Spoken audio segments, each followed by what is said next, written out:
Sammy's going to get out of the way and shoot, of course. Likely can't fold. It's a big hand. Well, can we fold? No, I don't think so. I don't think we can. Okay, D-Gens, welcome back to the channel. As you can see, we have another tough decision here with bottom set facing an all-in bet. Let's dive into the hand from the beginning and do a deep dive and see what we would do if we were in this situation. Please enjoy. Sounds like they were trying to get it to be a 5-10-25, but not everyone agreed to it, so it's still optional if they want to still straddle under the gun for the 25. Okay, today's game is 5-10 with a $25 button straddle. Us in this hand, we elected to call the 25 and then call the raise to 150. My thoughts on this, with the 10-9-9-7, you're going to want to see some flops with this hand. It's probably suggested from the solvers that this is probably a fold, right? This hand doesn't really play great out of position in multi-way. So early position probably would have folded. But once you limp, I think you have to call the additional raise here. But you need to be aware, right? If a lot of money goes in with this hand, you're usually behind, right? 10-9 tends to flop the bottom end of the straight unless, you get the perfect 6-7-8 flop. As well as the nines as a set tends to make bottom set, as it did in this case, as you saw from the first flip. And then the 10 high flush, if a lot of money goes in, it tends to be the worst flush. So while I understand you want to play this hand and you want to get in, you want to see flops, it's live PLO, a lot of money to be made post flop. This is definitely a hand you want to proceed with caution. So limp calling here, I think I get. I probably would have elected to open raise, so that way if you do play the pot, you get to play the pot heads up instead of going to the flop four ways. Okay, let's see what happens next. You have the first opportunity in this situation. Had you straddled, I would not have been able to. 25. I think the button is preference. That's what I thought. So button preference. Your cards. Send me your cards as well. Four players. I got John. You got me. You got me. I got you. You on there? Got him. Check. Gotta go.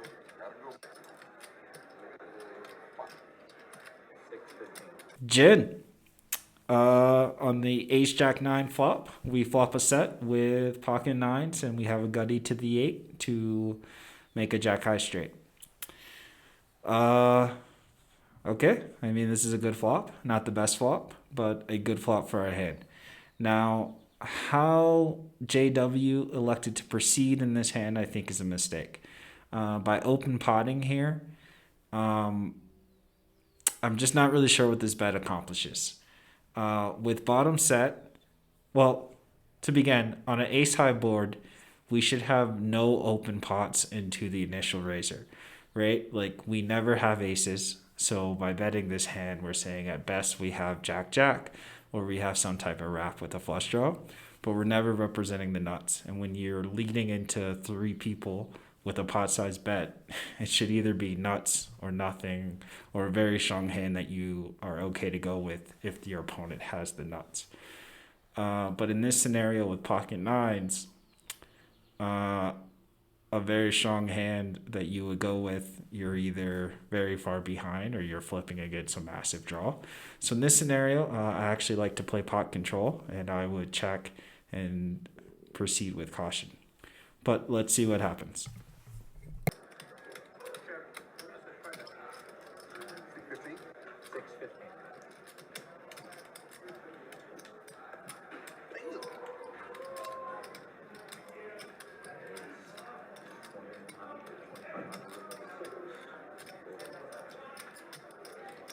We've reached the tough decision of this hand relatively early. Typically, this comes on the turn or river. But here we are, we have a decision for all our chips on the flop. So we bet pot into the initial raiser. The initial raiser goes all in. Now we have to answer the question of, do we want to call off our last $1,000 into a flop, into a pot of approximately 3,500. The graphics are a bit wrong because it's more money than he can have to call. So, what does this all-in bet signify from John in this scenario? Well, the most obvious hand is the pre-flop raiser on an ace-high board. He's saying he has ace-ace, which would be the nuts on this board. Or he's saying he has ace-ace, jack-jack with an ace, ace-jack with diamonds, maybe a wrap and a flush draw, ace-high, ace-jack with diamonds and a flush draw. So my initial reaction is that in this scenario, this is a fold, right? Your best case scenario is that you're flipping with a hand that has a ton of equity and you're even an underdog against, right? Top two pair, straight draw, flush draw. You're an underdog. And if he has aces or jacks, you're just dead. So my initial reaction is this is a no-brainer fold, and let's move on to the next hand. However, upon deeper review of this spot, it's actually not as black and white as I originally thought. So let's do a deep dive into the hands that he's representing that he has, what our expected value is against those hands, and given our stack size in relation to the pot, is this a call off or not? So John, by raising here, he's saying that he has ace-ace, jack-jack, maybe he has ace-jack with just a flush draw. Or he has, maybe ace-jack with flush draw and a straight draw. Right? So these are the range of hands that John is saying he wants to get all his money in with when he raises over an initial raiser into three people, right? So how are you doing against these hands, right? So against the ace-ace and jack-jack, you have about 20% equity. And against the top two pair of the flush draw, against this hand, you have approximately 50% equity, right? So this is a coin flip. And then, with the top two pair, flush draw, straight draw, so this, is a hand like ace, jack, queen 10, or ace, jack, king 10, right? These hands will try to get money in. You're going to have approximately 35% equity on these hands, right? And so this is your equity, right? So what does that mean of your expected value on the scenario that they have these hands? So your expected value in these scenarios are, well, if you have 20% equity and you call off your last $1,000, on average, you're going to lose about $100 with that call. And in the coin flip scenario, if you call off your last $1,000 into the greater pot, this is actually a very positive scenario for you. You're going to win about $1,200. And in the scenario where he has the flush draw, straight draw, you're going to win about $490. And the way that I'm getting into this, I use an app to help calculate, but essentially the way that the math is doing it is if you have 20% equity and you have to call off $1,000 into a pot of $3,500, on average you're going to win the hand some percentage of the time, and that equates to whether or not you make money or lose money. That's your expected value. So looking at this, if you think about the range of hands that he's representing with an all-in bet, there's very, very strong hands, you're going to be losing money. His, medium strength hands, but still hands he wants to go with, you're making a ton of money because that's a coin flip. And similarly with top pair, flush draw, straight draw, which you also want to go with, you're making money in that scenario too because your stack is so strong. Now in these scenarios, we have to think about, okay, how do we weight what our opponent's likely to have? You're playing live PLO, so I think you can pretty safely assume that your opponent is probably overweighted, probably about 80% of the time. He's just going to have you dead in these ace-ace, jack-jack scenario. Let's say 10% of the time he shows up with this hand, and another 10% of the time he shows up with the flush draw, straight draw. So aggregating all of those together, that means, you take the weighted average of the 80% of the time you lose -100, 10% you gain 1,200, 10%, you win 500. Essentially what this is saying is that by calling off here, he's actually making $90 in expected value. So objectively, as played, JW is supposed to call off, right? Because it is an EV positive decision to put the rest of his chips in here.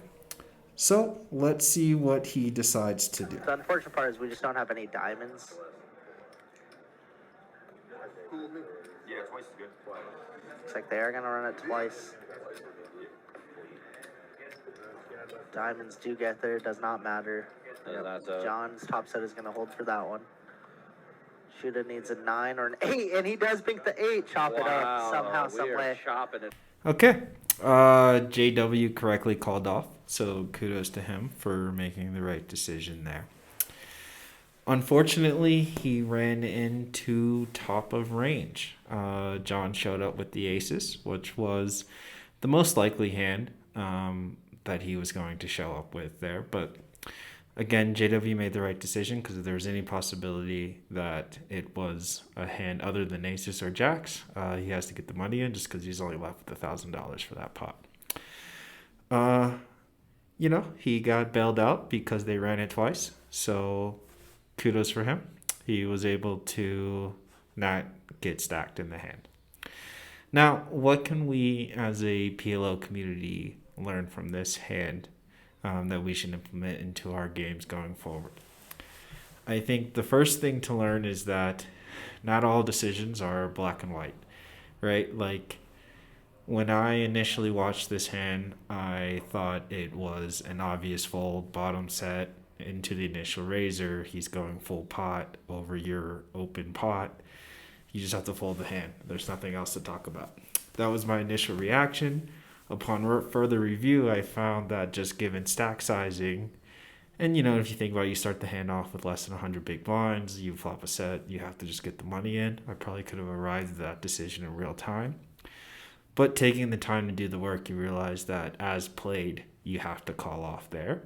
So really what we should learn as a PLO community is that take your time to really think through the decision and make sure you're assessing all of the inputs that allow you to make the best decision. In this scenario, the guy made the best decision.